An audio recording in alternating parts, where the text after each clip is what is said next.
This is the book of Genesis, chapter 39. And Joseph was brought down to Egypt, and Potiphar, an officer of Pharaoh, captain of the guard, an Egyptian, bought him of the hands of the Ishmaelites, which had brought him down thither.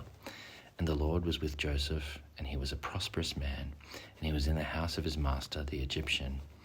And his master saw that the Lord was with him, and that the Lord made all that he did to prosper in his hand. And Joseph found grace in his sight, and he served him, and he made him overseer over his house, and all that he had he put into his hand. And it came to pass from the time that he had made him overseer in his house and over all that he had, that the Lord blessed the Egyptian's house for Joseph's sake. And the blessing of the Lord was upon all that he had in the house and in the field.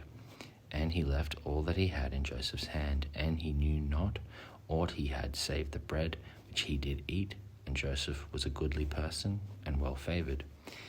And it came to pass after these things that his master's wife was cast her eyes upon Joseph, and she said, Lie with me.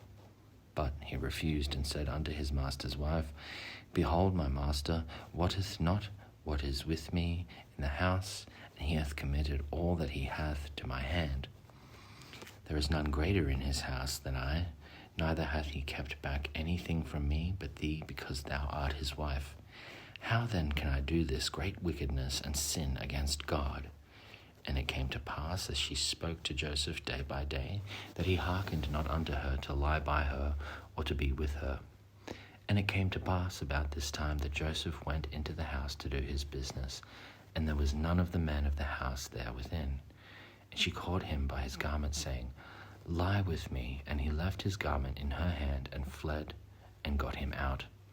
And it came to pass, when she saw that he had left his garment in her hand, and was fled forth, that she called unto the men of her house, and spoke unto them, saying,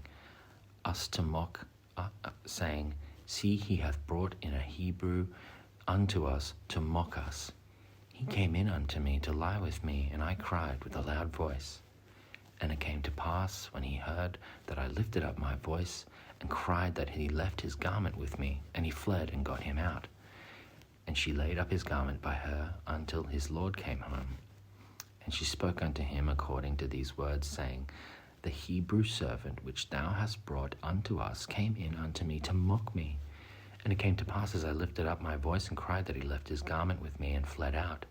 And it came to pass, when his master heard the words of his wife, which she spake unto him, saying, After this manner did thy servant to me, that his wrath was kindled. And Joseph's master took him and put him into the prison, a place where the king's prisoners were bound. And he was there in the prison, but the Lord was with Joseph, and showed him mercy, and gave him favour in the sight of the keeper of the prison. And the keeper of the prison committed to Joseph's hand all the prisoners that were in the prison, and whatsoever they did there, he was the doer of it.